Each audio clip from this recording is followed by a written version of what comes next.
Okay, during nuclear fusion, we've got two small nuclei, for example, deuterium, tritium here, which are both isotopes of hydrogen. They approach each other at very high speeds, and if they get close enough, they can fuse. And in this case, we've got helium being produced and a neutron being produced. What you find is that the mass of the helium and neutron here is going to be less than the mass of the reactants, the deuterium and tritium.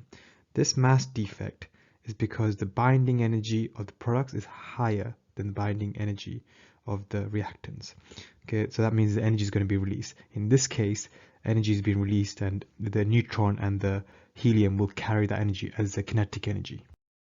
Okay, when the small nuclei approach each other, there's going to be a very strong electrostatic repulsion between the positive nuclei. Again, the more positive it is, the bigger this repulsion will be. They need to reach within a couple of femtometers of each other. Okay, a few femtometers, because at this point, the strong nuclear force can start attracting them and pull them together. Okay, so the energy required here is going to be very high energy to overcome the electrostatic repulsion. So this kinetic energy will turn into actually electrical potential energy, and this is going to have to be in the order of mega electron volts. So that means that the two particles, the two nuclei that are fusing, need to be at high temperatures. We're talking about 100 million degrees Celsius, 100 million Kelvin minimum. Okay, in order to fuse, the deuterium and tritium nucleus must approach one another to within approximately 1.5 femtometers. Calculate the minimum total initial kinetic energy that these nuclei must have. Okay, I'm trying to find the total kinetic energy these two particles need to have, these two nuclei, in order for them to fuse. Okay, so to do this, I'm going to make my life easier by assuming this one is not moving, okay, while I'm going to have this other one with some kinetic energy, and that needs to approach the other nuclei there. Okay, so firstly, I'm going to assume that they're very far away from each other, so the potential, electric potential, is 0.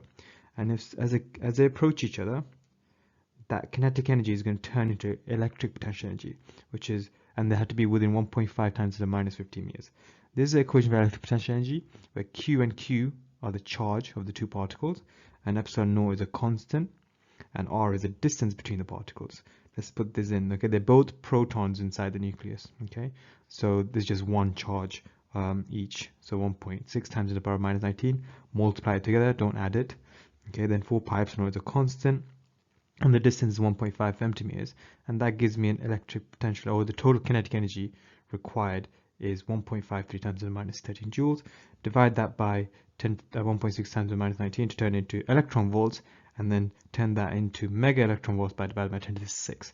That gives me approximately 0.96 mega electron volts required in total for them to start, before they start fusing. That's how much kinetic energy they have. Obviously, once they fuse, they're going to release more energy. Okay, they're going to come back and release more energy. Okay, continuing with the same question, show that a temperature of approximately 4 times the 9 Kelvin should be sufficient to enable this fusion to occur in a gaseous plasma. We just calculated the total minimum kinetic energy required for those two particles. In order to figure out the temperature required, we're going to use the ideal kinetic energy for an ideal gas, because it does say in this question gaseous plasma. Okay, so the equation that we're going to use is this one here. Kinetic energy of a single particle is equal to 3/2 kT. So that's kinetic energy of one particle there, one ideal gas particle. Then you've got the Boltzmann constant there, K, and there's the T is the absolute temperature in Kelvin.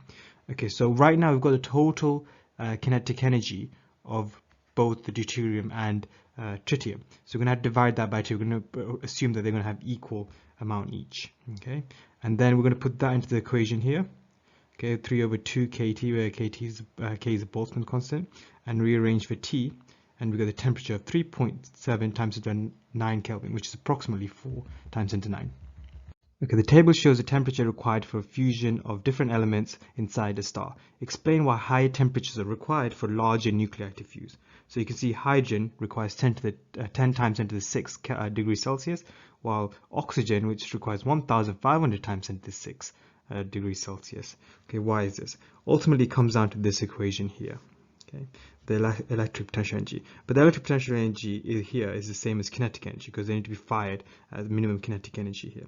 And that we showed is proportional to the absolute temperature by using 3/2 kT. Okay, so firstly, let's consider the R at the bottom. Okay, so actually, because these nuclei are larger, the radius of these nuclei are actually larger as well. Okay, so that actually means that the fusion can occur at a greater separation, which will actually reduce the temperature required for which is minimum temperature required for fusion to occur. However, there's a more important effect, which is from the charge. These charges here are going to be much larger for a heavier nuclei.